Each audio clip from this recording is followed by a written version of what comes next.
This is Here's How, Ireland's political, social and current affairs podcast, presented by William Campbell.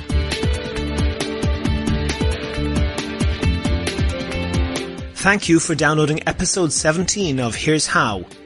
In this podcast, I'll be talking to Conor Faughnan of AA Roadwatch, but not about Volkswagen. Also, I'll be discussing how the media report on violent crimes, particularly those committed by travellers.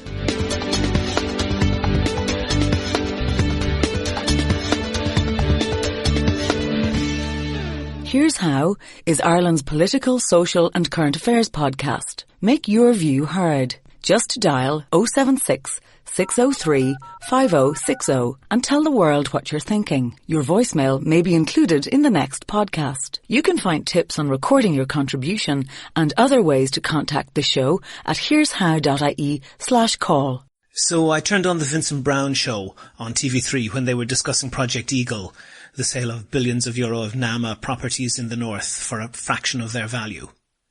Jamie Bryson appeared on the show after he did his interview with Here's How. And at the end of the show, there was a roundup of the next day's papers, as they normally do, and one of the main topics in the headlines was the conviction of a gang of criminals who raided a family home in Tipperary. And this is how Vincent Browne presented that. In the Irish Examiner, catastrophic impact of gang raid, burglary gang jailed. Also, there are money laundering criminal caught in the act. In the Irish Daily Mail, traveller gang in home raid had 315 prior convictions. What the relevance of that person being a traveller is, I do not know. I looked at the paper the next day, and the Daily Mail was the only one who mentioned in their headline that the 7 men convicted of this crime are members of the travelling community. As far as I can make out from Google searches, the Daily Mail was actually the only paper that mentioned that the criminals were travellers anywhere, be it in the headline or in the text of their articles. Vincent Browne says he has no idea what relevance that is. Let me explain. It's worth recalling some details of the crime that happened in November 2013.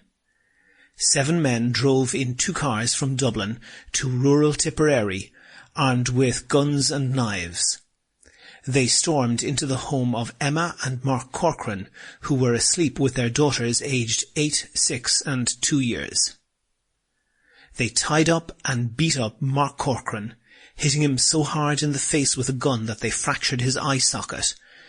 They physically dragged Emma Corcoran from her bedroom, all this witnessed by 2 of their daughters. The daughters also heard the gang threatening to kill them, threatening to kill the children. Since the attack, the Corcoran family have lost everything. They had to close their previously successful business. They've spent €30,000 on security systems. The children were reported as displaying what looked like the symptoms of post-traumatic stress disorder. In court, the criminals laughed, joked and blew kisses at the media when they were sentenced. I do get Vincent Browne's point. Not all travellers commit crimes like this, not by a mile. And when the first thing you read about them is that they are travellers, it tends to blame all travellers by association. And of course there are many equally despicable criminals who are not travellers. You don't see headlines saying non-travellers committed this crime or that. But that isn't the whole story. Travellers make up about 0.5% of Irish society. There is a perception that travellers are responsible for a portion of some types of crime vastly disproportionate to their numbers. This is a perception, but we don't know for sure. Nobody, not even the Gardaí apparently, keeps track of that statistic. And that isn't an accident. Pave Point, the Travellers' Rights Association, has lobbied Gardaí, apparently successfully, not to record, or at least not to release any statistics that would identify which crimes are committed by travellers. I think that it's fair to say that Pave Point wouldn't do that if they didn't at least have a hunch that the figures wouldn't be very good. So we only have anecdotal evidence, at least on crime. But we do know that there is an 85% unemployment rate among travellers. I couldn't find a reference, but I suspect that the 15% employment rate is predominantly female, with almost no participation in the workforce by male travellers. There can be no doubt that travellers suffer a lot of discrimination, and that discrimination hurts all travellers, regardless whether they are upstanding members of the community or not. And news reports of that discrimination typically report that the victims are travellers, if they take a case to the Equality Commission or whatever. And them being travellers is identified as the reason for the discrimination. That makes sense. It's relevant to the story.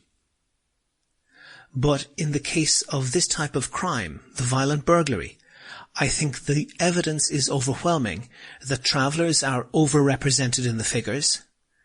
It is right to identify these criminals as travellers because it is relevant. Traveller society is broken. It is totally dysfunctional. Nomadism is absolutely incompatible with either education or employment in a modern society. And there are a host of other problems within the traveller community, such as domestic violence, drug and alcohol addiction, poor health, and poor educational achievement. And another one of those problems is rampant criminality. I should say that travellers are responsible for a lot of crime, but not all types of crime. I don't think that there were many travellers there on the night of the bank guarantee. But the problems with and within the travelling community are very severe and very particular.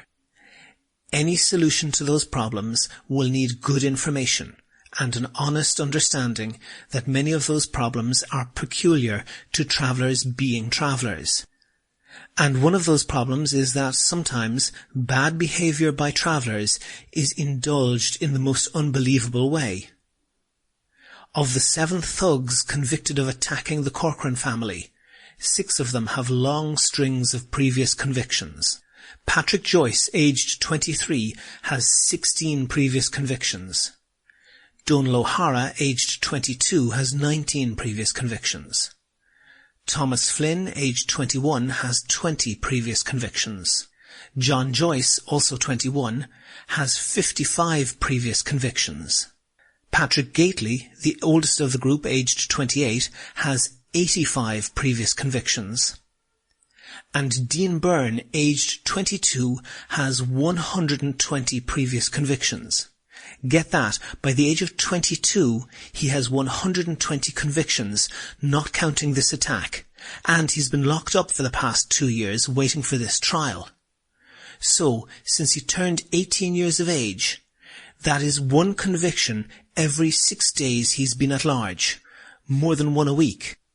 Given that for these types of crimes, the conviction rate is about 5%, it's fair to say that this guy has spent pretty much every hour of his adult life that he was awake, sober and free. He has spent every hour terrorizing people and destroying lives. I'm sorry, Vincent Brown, but it is relevant that he's a traveller. It is relevant that he's a member of a group that is far more likely to be illiterate and unemployable, far more likely to be alcoholic or drug addicted. It is relevant that he's a traveller, and it is relevant that Official Ireland walks on eggshells when dealing with travellers. One small example. The school completion rate amongst travellers, particularly boys, is pathetically bad, about 2%. There exist educational welfare officers who will, quite rightly, prosecute parents who don't provide for the education of their children. There are a host of reasons why traveller children miss out on their education. One is the disruptive effects of nomadism. Another is discrimination and bullying within schools. But also education has low esteem in traveller culture, and boys in particular can be more valued as a source of labour. If the state is prepared to do what it takes to make sure that all other parents send their children to school, why does that not apply to travellers? It is relevant that these thugs are travellers because the situation that allowed them to clock up hundreds of convictions, destroying so many people's lives, is intimately connected with the fact that they are travellers. The Daily Mail is a nasty newspaper that cheered on Hitler and cheered on apartheid, but it isn't the issue here. The issue is that, from skipping school to violent crime, a large section of the traveller community think and experience that the law just doesn't apply to them. That is a problem that must be tackled, and to be tackled it must be understood. And Vincent Browne, or anyone else pretending that it isn't relevant, will only prolong the problem. Do you agree? Do you disagree? If you want your point of view heard, dial 076 603 5060 and leave a contribution for the show. The lines are open 24/7 and you can find tips on how to record a good contribution and other ways to contact the podcast at here'show.ie/call. The Director of Consumer Affairs at AA Ireland is Conor Faughnan. He's on a phone line with me now. Conor, you were writing that tax discs, NCD discs and insurance discs should be abolished. Why is that? Well, I think it's the 21st century. We should be using a much more modern system. And they've already been abolished in the UK, in certain jurisdictions in Australia, and more are coming, and in certain US states, and in parts of Europe. So I think they're very much the tide of history is against them. And you can see why, because if you reflect on what those paper discs actually are, they serve no purpose whatever. And the only checking that's properly done with them is when a Garda shines a torch on them at a checkpoint. And all the unfortunate Garda can see is that, yes, there appears to be a piece of paper in the windscreen, but it doesn't do anything to tell him that the car actually is compliant. I mean, it might have been the case in years gone by that a complicated disc in the windscreen was reasonable proof that a car was compliant. But ever since we've had colour printers... Sure, somebody with Photoshop and a colour printer could knock this out in 5 minutes. Knock it up in 30 seconds. And that's good enough to pass the Garda torch test, which is the only test to which it's properly subjected. So I think if we're honest about it, the paper that we're putting in windscreens has no value whatever. So you're suggesting replacing it essentially with an electronic system which would read the number plate, compare it to a database and check live whether the car was, and is that for all of NCT tax and insurance? Yes, that's what we're recommending. Now, it's nowhere near as complicated as it sounds, because if you think about it, at the moment you can go onto the AA website and lots of others, and you can key in a registration number and immediately get the basic history of the car, its mileage, its service history, has it been imported, all of that is sort of very freely available. What we need then is to talk to two additional databases. Mm-hmm. One of those is the National Vehicle and Driver File, which is maintained by the Department of Transport at its premises in Shannon. That database, we all use it every time we tax a car, so it ain't rocket science. But that database has records of every single car in the country and every single licensed driver in the country. A relatively simple matter for that database to be polled and to give its results. And the other one, which is a little bit more complicated, but not much, is a database that's provided by Insurance Ireland, which tells you whether that car is insured and who's insured to drive it. So to recap, what we're looking at then is to use the automatic number plate recognition, or ANPR system, which the Gardaí already have in the Garda Traffic Corps, and essentially to extend that so that it accurately checks for insurance, as well as checking for tax and NCT, and then to extend it still further so that in addition to being available to the Garda Traffic Corps in their vehicles, mm-hmm. we also equip every single Garda on the beat with a handheld device which can do the same thing. And when I say a handheld device, I mean a smartphone. And just to expand on that, is there the possibility of having stationary cameras that would detect number plates and check whether they're taxed, insured and NCT'd?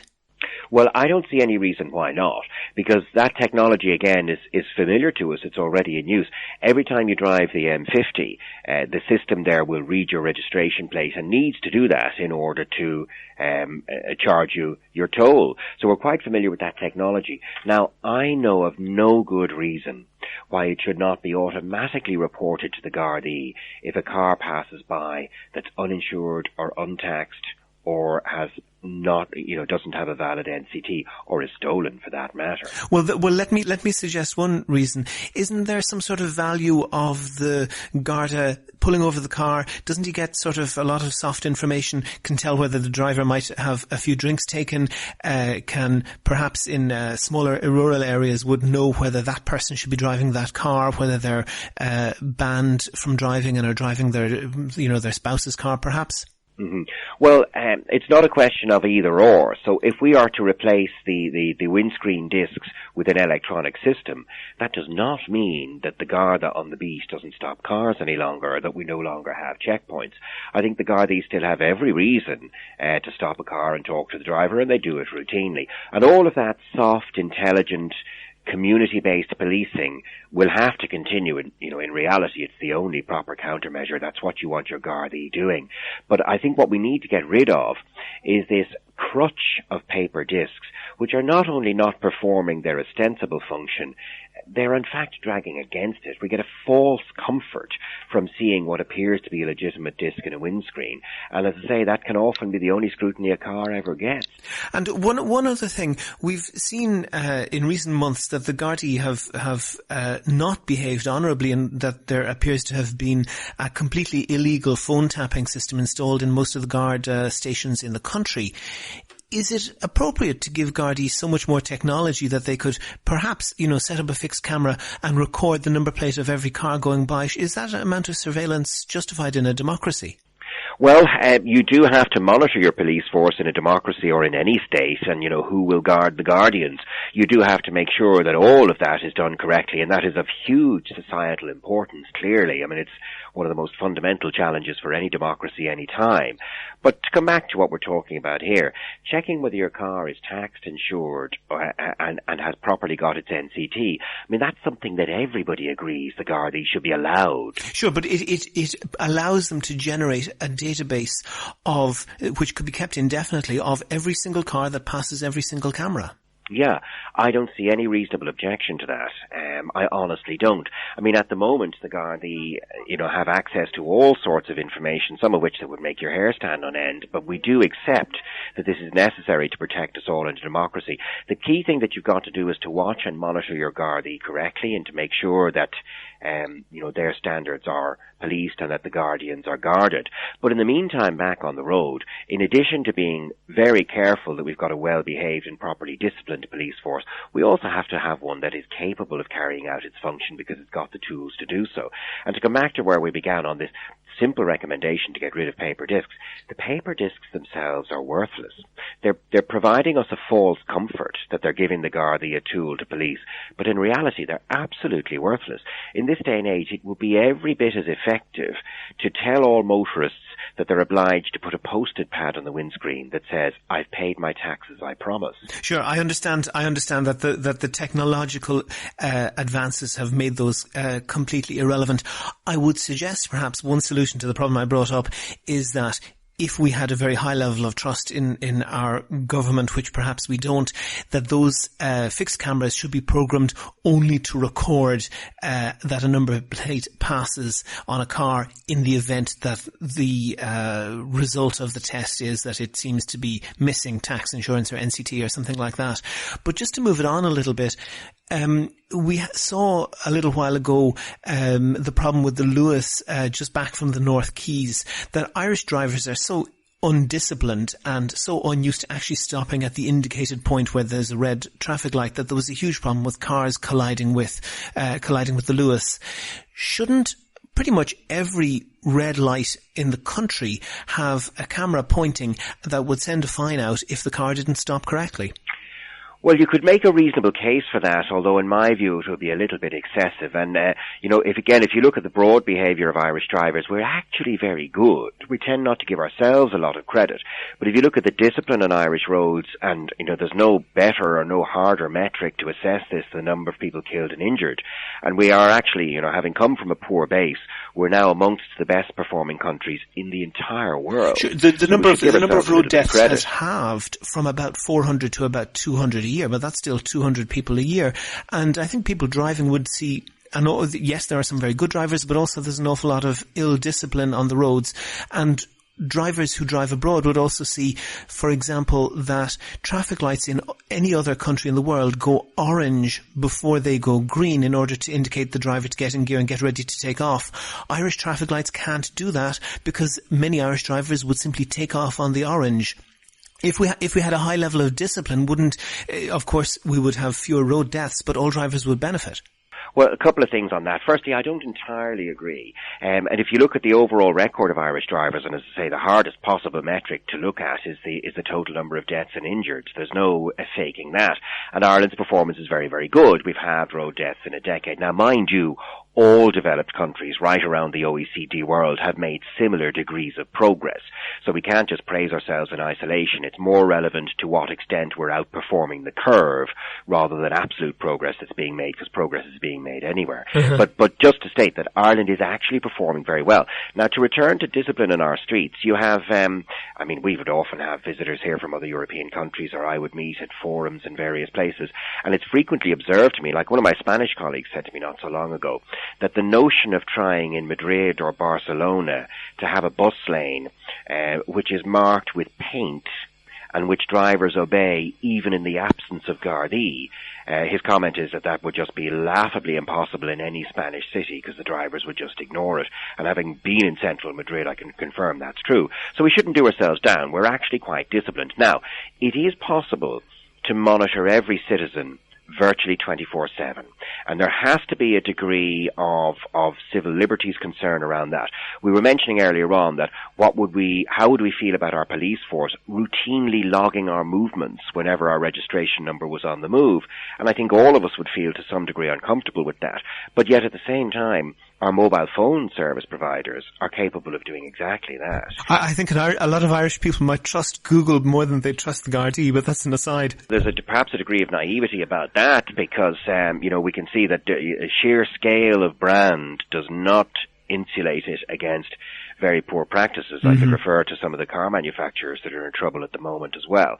But, it has been said before, this isn't an original comment by me, it's just kind of a reflection, and it has been said before, but if you were to say to the citizenry 15 or 20 years ago, tell you what, want everybody to carry a tracking device in their pocket, which will meticulously reconstruct their movements, so that ever we want to check on their movements for legal reasons, for example, we can look at the record of their tracking device, which they voluntarily carry around with them, and it'll tell us everything we need to know. Now, it wouldn't just be the Tea Party in America that would have screamed in protest about the sheer impossibility of an Orwellian society like that. And yet, of course, we're all doing it. We're all carrying our smartphones. So there is a legitimate societal debate about to what extent we wish to be monitored. You're seen by more CCTV cameras now in Dublin than you have ever been before. It's entirely possible for your movements with facial recognition software to be tracked no matter what you do.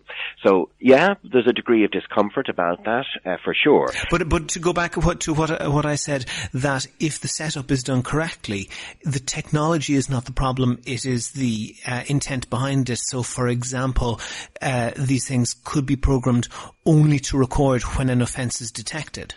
Yeah, I think that's true, and I think it's a good point. I mean, our concern really is not around the technology, which is what it is. Our concern is about how humans will use that technology and what systems we have in place to prevent that usage becoming onerous and excessive. So should we, for example, have a situation whereby every time a car breaks a red traffic light, the smartphone in the car automatically reports the offence and penalty points are applied? I think most of us would agree that really is excessive, and we would not support it.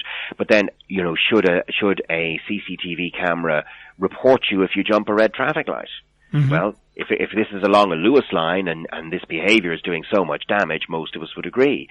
But again, if you look at what could be achieved in terms of the extent to which our society is monitored these days, in theory, every time a closed circuit camera sees your car on the move, it should be able to read your registration number, check against a database, flag if that car is untaxed or uninsured, and if it is, bring it to the attention of the Gardaí. Now, that's technically easy to do.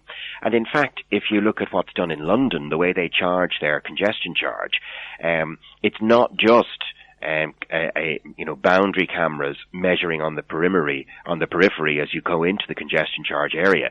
In fact, that whole network is dotted by CCTV cameras. London famously has more CCTV than any other city in the world. Mm-hmm. And whenever those cameras see a car on the move, they take its registration number, check it with the database, see if it's paid its congestion charge for the day, and if it hasn't, check the ownership database and dispatch a fine to the owner. And that all happens very, very smoothly. And, okay, you could certainly from a civil liberties perspective, say this is an excessive degree of monitoring on an ordinary citizen. You could make that case, perhaps. I think you could also make the opposite case. And back here in Ireland, when we're not really looking at that degree of ubiquitous surveillance, but what we are saying is, take the paper off the windscreen because it's worth nothing, and instead use these electronic tools, which we already possess, to in fact properly enforce those paper discs, so that your electronic disc becomes the relevant mechanism for policing. And I actually don't think that takes us too far in the Big Brother direction. Conor Faughnan from the AA Ireland, thank you very much for talking to me. Thanks indeed. Never miss a show. Follow at Here's How Podcast on Twitter and like Here's How on Facebook for updates on each show's contents. That's almost the end of episode 17 of Here's How, Ireland's political, social and current affairs podcast, published on the 5th of October 2015. References for everything that I mention in the show are listed in this episode's page on the here'show.ie website. If you can think of a topic or want to suggest someone to include, and that could be you, then let me know. If you like the podcast, please go on iTunes and write a nice review. Also, please like the show on Facebook, please follow at Here's How Podcast on Twitter, and of course subscribe to the show. You can use iTunes, Stitcher, TuneIn Radio, or any other podcast app or software. You can do all of that or get in touch with the show right from www.here'show.ie. The next show will be uploaded shortly. The Here's How podcast is produced and presented by me, William Campbell. Thank you for listening.